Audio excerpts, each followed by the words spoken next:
one great Sahabi, Hassan ibn Thabit radiallahu anhu, who composed a line of poetry in the defense of Rasulullah against the mushrikeen who had criticized and spoke ill of Prophet ﷺ. So Prophet ﷺ was so pleased with him that he took off his shawl and wrapped him.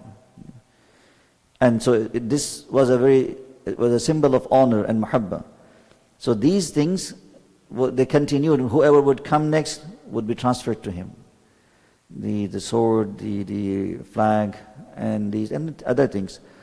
So when Ottomans fully defeated and eliminated both of these dynasties, Abbasid and also Mamluk, so Mutawakkil, the third, who had in his possession these things, he transferred these ones and handed over to Salim the First.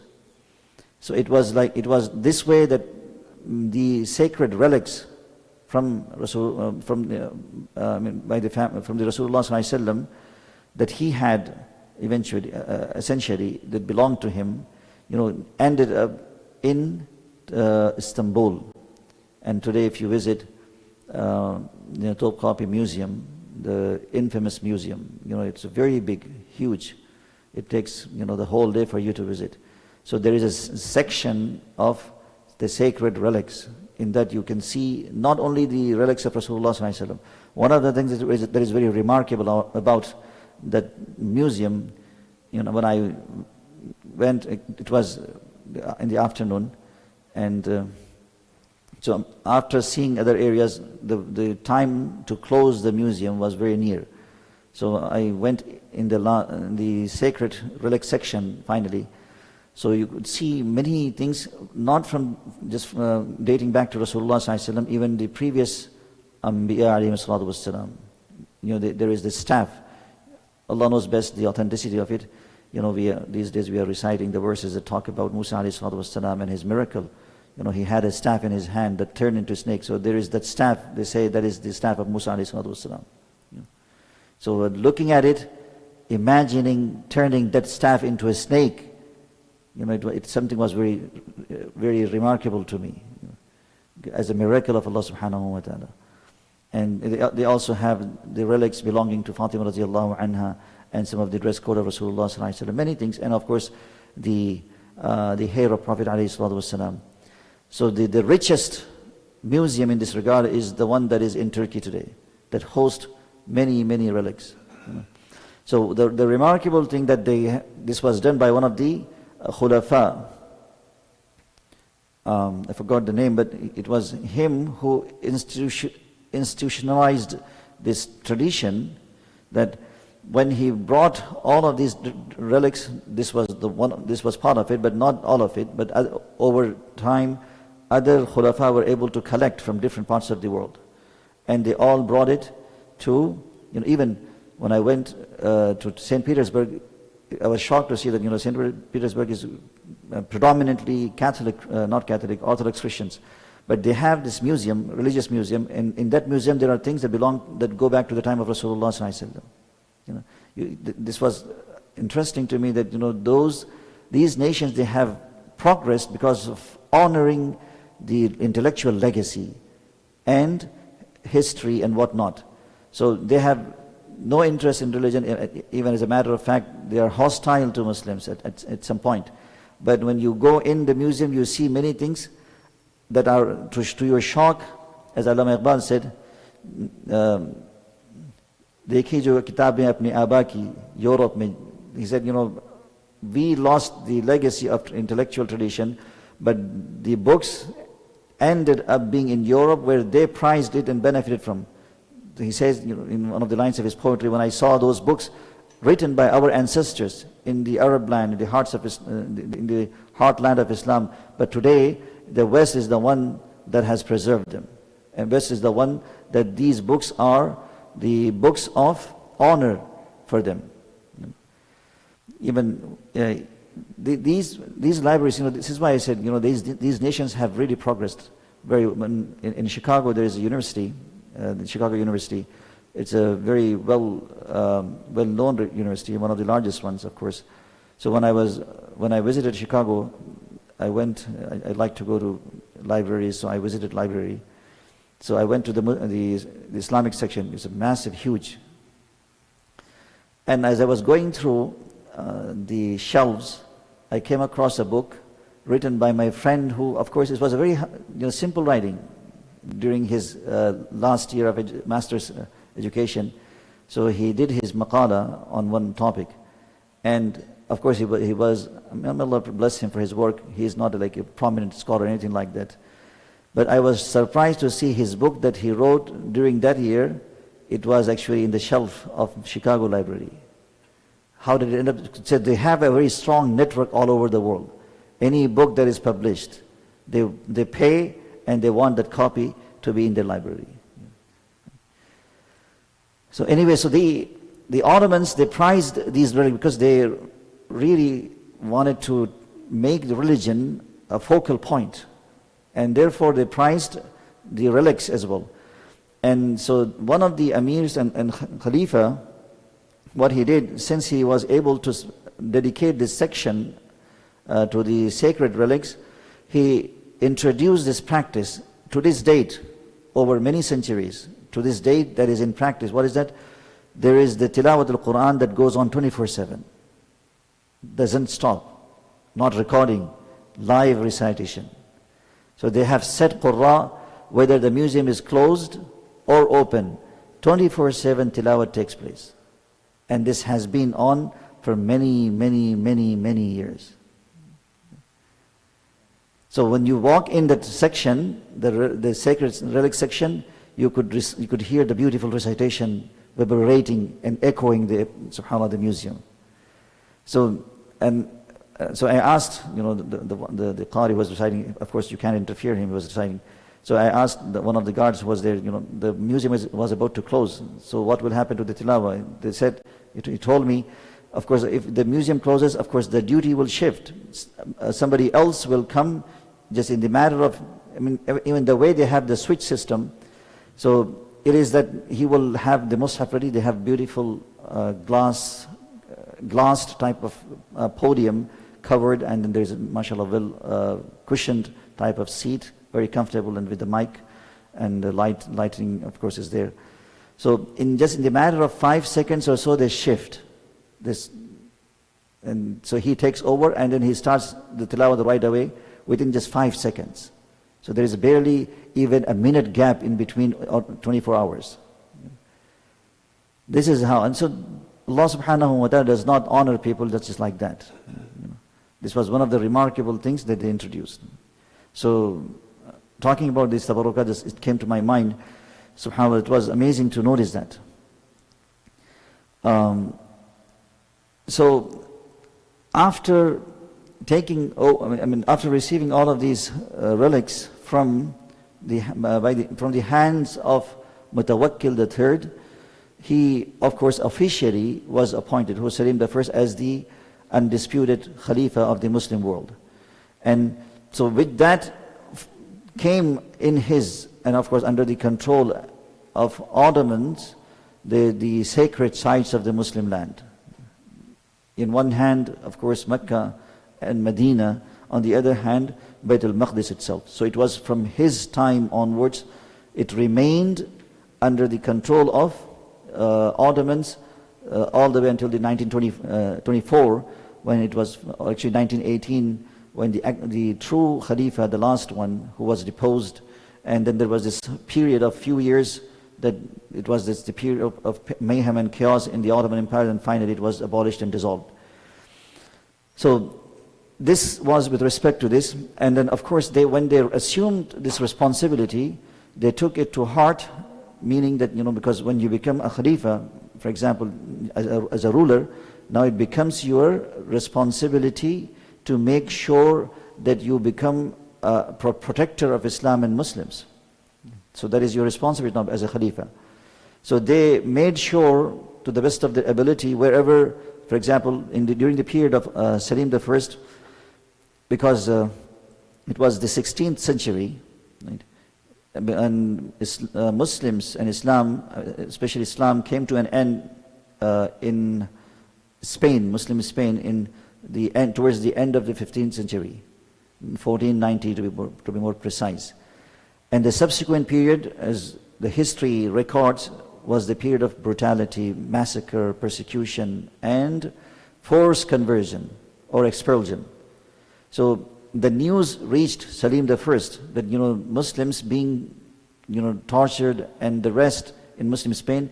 So he was so angry that he wanted to punish the Christians of his kingdom as a result, in retaliation to what the Christendom was doing to the Muslims. But one of the great mufti of the time said, you cannot make someone pay price for the crimes of the other one. لا تزر وازرة وزر أخرى. So he was the one who intervened, this grand mufti. And subhanAllah, another great thing that they did, for the most part of Ottoman Empire, number one authority would be the Khalifa. The next, to pass the legislation, to formulate the laws, number one authority, Khalifa. Next to him would be the Wazir. And right after that would be the Grand Mufti. He will have the authority with respect to all of the religious affairs. He will, and the Khalifa cannot pass anything without his approval. So this is why Salim, when he issued this decree, this Mufti, rahimahullah ta'ala, intervened and he overturned his decision. And he could not do anything. So this is how they had honored ulama and they had honored the religion. And no doubt as a result of that, Allah subhanahu wa ta'ala protected their kingdom and their empire for a very long period of time. So they actively protected Muslims wherever they were in trouble and difficulty, like North Africa, for example, Spain, for example, Indonesia, for example, all of these areas. So they wanted to do whatever it was necessary for them to bring comfort, to bring release, to bring safety and security for Muslims and Islam. And now with that, he had just 8 years, Salim I, he had just 8 years to rule, but in that 8 years he doubled the size of the kingdom than what it was before, just in 8 years. If you look at the map, because the next successor was actually Suleiman, and he in the West is called what? As the Magnificent. If you read the Westerners when they write about Ottomans, so when they talk about Suleiman, so it is very interesting. Like I said, Allah subhanahu wa ta'ala chose Muhammad to conquer Constantinople. And Allah subhanahu wa ta'ala chose Suleiman, who had made the Ottoman Empire reach its pinnacle, the greatest and the mightiest and the strongest and the most civilized, and reflecting on the legacy and also the, subhanAllah, the rich history of Suleiman alayhi salatu wassalam, who had such a vast kingdom. Right? So this is very interesting when you connect the names and the dots. So he is regarded in the West, even by the Western historians, as the Magnificent, Zu Sha'an in Arabic. Why? Because of his policies, because of his tolerance, and because of his, he was the one who actually revised the entire Qanun system that was given by Muhammad the Conqueror to Ottomans to run accordingly. The Sharia aspect of it and then otherwise, and all the other areas. So he revisited and modified and added things that needed to be added, and removed things that were not good for the kingdom, because the kingdom was not as primitive as it was in the time of Muhammad al-Fatih. So you need revision. And therefore, the Muslims and also the Ottomans call him as Al-Qanuni. If you go to Masjid al-Nabawi, in Masjid al-Nabawi, the Hujra of Rasulullah sallallahu alaihi wasallam, and when you are facing in the Muwajaha, when you present your salam, the golden mesh, and the many of the relics that you see, number of them come from him. Number of them come from him.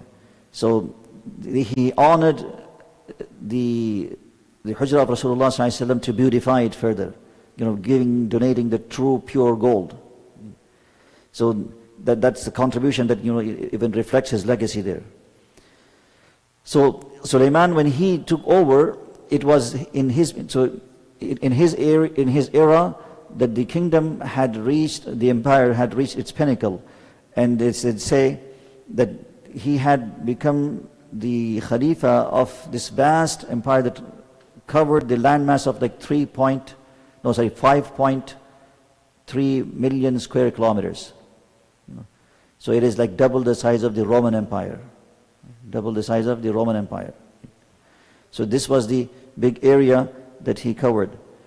And when he assumed the power, of course, he was very young. One of the things that we learn about Ottomans, subhanAllah, because of their caliber, he was not as young as Muhammad al-Fatih, who was just 19 or 18 years old, but very close to that, 25, 26 years old, when he assumed power and made drastic change and became popular throughout the world because of his policies.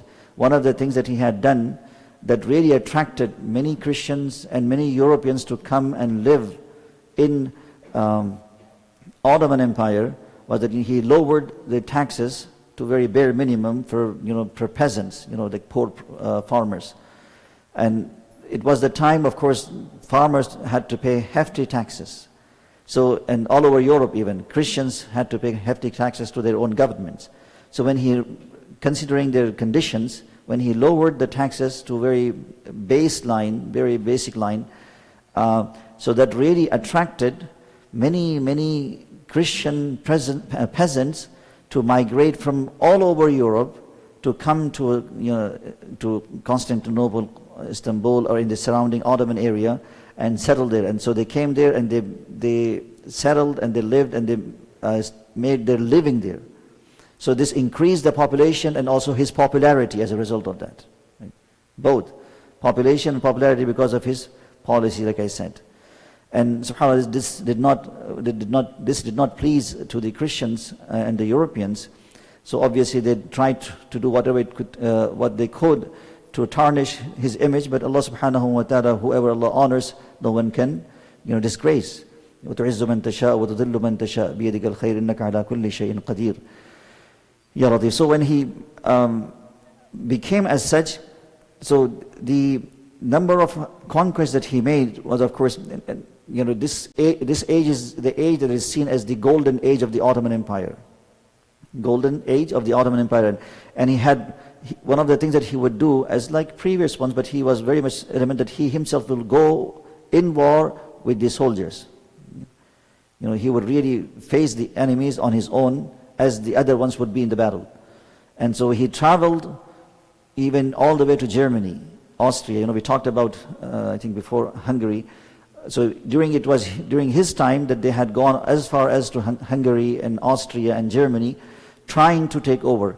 Number of things unfortunately played out as a result. They were not able to. It was the siege of Bayana, as I mentioned in the past, that was the last frontier that they could extend their territory to, and they could not go beyond afterwards. And there were 3 reasons. One of them was, of course, the local politics and plots. And the second was, of course, the harsh conditions, weather conditions. And the third, the internal the treachery that unfolded within the Muslims. So as I talked about a number of times, may Allah really help Muslim Ummah. There are certain groups, I'm not saying that to demonize it, but history shows on a number of occasions that, Iran had been really not just a deceptor, but also a culprit. And so even here, because when Salim I had conquered Iran, not all of it, but a big part of it, he wanted to really put an end to it, all of it, but other things came up, therefore he could not continue further. So a portion of it remained. So what they had done, they had allied themselves with the Europeans against Ottomans. So this is why if you read some of the letters written by some of the kings of Europe saying, our survival and support is Iran. So long as that country exists, not the modern day Iran, the Safavid dynasty is what I'm talking about. So long as they exist, they will continue to prevent Ottomans taking over us. So had it not been for this dynasty, he could have conquered, if not all the whole Europe, most of Europe. So each time when he would go towards, Europe, the Suleiman the Magnificent, to conquer, so Iran from this side would attack Ottomans. The capital of Ottomans, which was Istanbul and Constantinople. So he would be forced to retreat and come back to deal with them. So when he would go next time, they will attack again.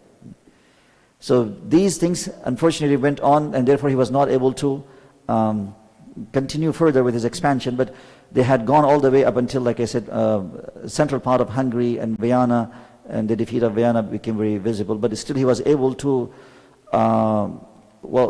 subjugate them to pay tax to him, these kingdoms, European kingdoms. And I mentioned there is a post in Hungary, Budapest. He was able to actually take over Budapest, but not able to go beyond. So there is this post that they built that is as a sign that up until here it was the territory of Ottomans. Beyond that it was not, did not belong to them, as a symbolic tower. So anyway, we will end here. Inshallah, like I said, history is of course interesting and also time consuming. But inshallah we will continue tomorrow. So this shows the golden age of this empire that really had, subhanallah, brought light and life both to Islam and Muslims across, and North Africa, Arab world, and Caucasus region, and Central Asia, and Eastern Europe, and also part of Western Europe. Subhanallah, may Allah subhanahu wa ta'ala allow us to benefit from the great legacy. آمين رب العالمين. سبحان الله وبحمده سبحانك اللهم وبحمدك ونشهد أن لا إله إلا أنت ونستغفرك ونتوب إليك. سبحان ربك رب العزة عما يصفون وسلام على المرسلين والحمد لله رب العالمين.